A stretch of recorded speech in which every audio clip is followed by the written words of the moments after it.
Dito pa lang kasi alanganin na. Ngayon ang gagawin natin, papakita ko sa inyo na itong center ng ating dashboard na to halos mag-i-inline dapat dun sa...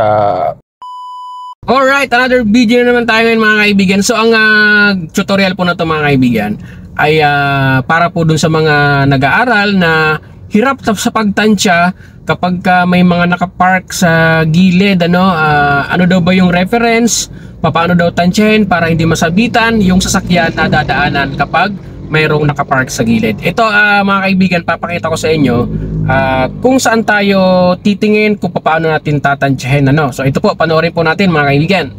So yun mga kaibigan, as you can see, ayan, so yung isa naming kotse nandito po nakapark. Ayan, nakatigil dyan, nag-aantay ng estudyante namin. Ngayon, papaano natin matatansya kung tayo ipadiretso dito?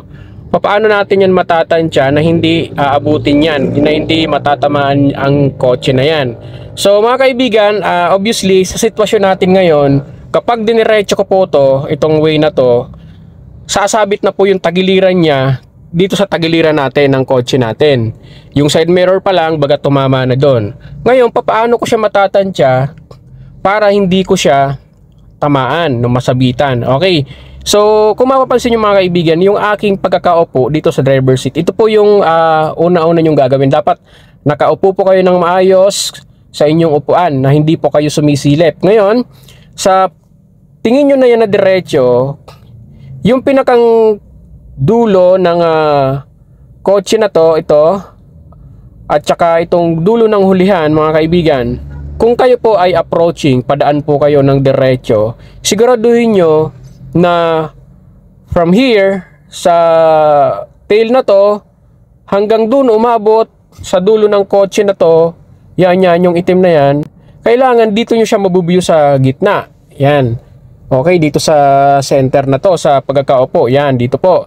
Yan, ngayon, ang nangyayari kasi, sa tail pa lang na to, ayan, dito pa lang siya naka-center. Pagdating dun sa dulo, mga kaibigan, halos lagpas na po siya. Dapat, dung dulo na yon, dito pa rin siya makikita natin. So, obviously, pag dumiretso talaga tayo niyan, tatamaan na po yan. So, ang setup niya nga to, mga kaibigan, papakita ko sa inyo. So, mag-base kayo dun sa dulo mga kaibigan kasi ito pasok na to. Yan, pasok na to. Yan, ngayon dito pa lang kasi alanganin na. Ngayon ang gagawin natin, papakita ko sa inyo na itong center ng ating dashboard na to halos mag-i-inline dapat dun sa unahan ng kotseng itim. So, ipapakita ko sa inyo, mag-move tayo ng diretso ng konti. Iiwas ko to, Iiwas ko ng konting kaliwa para makita nyo mga kaibigan na itong center natin mag-i-inline dun sa unahan ng itim. Ayan. Kung mapapansin nyo, pagalawin ko po mga kaibigan, unti-unti.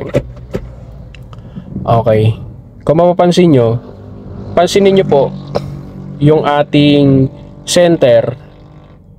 Ayan. Alright.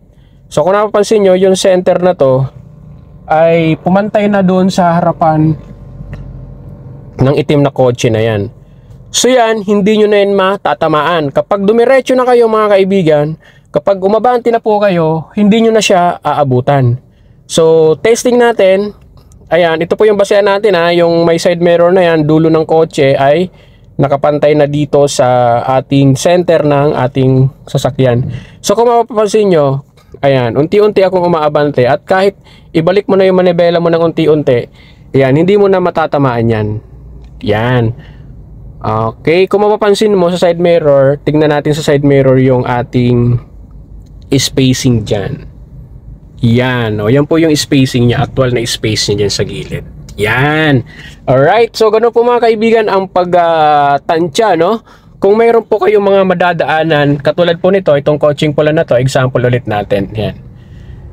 So sa part na to, ito yung center natin. So almost hindi siya pumapantay dapat doon. Dapat i-inline natin tong gitna ng dashboard natin doon sa harapan ng coaching pula na yon para pag tayo dumiretso, hindi natin siya matatamaan. So katulad nito, ayan. Ayan. So example ulit.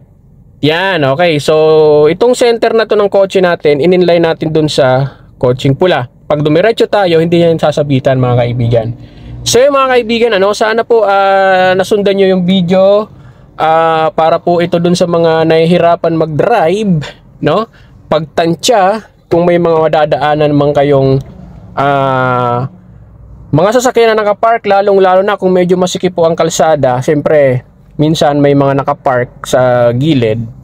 So yan, set up nyo lang yung center nyo sa tagiliran or sa gilid ng kotse ng inyong lalagpasan. So yun lang mga kaibigan, ano? Sana po nakatulong po sa inyo ang video na to, especially dun sa mga nahihirapan talaga sa pagtansya.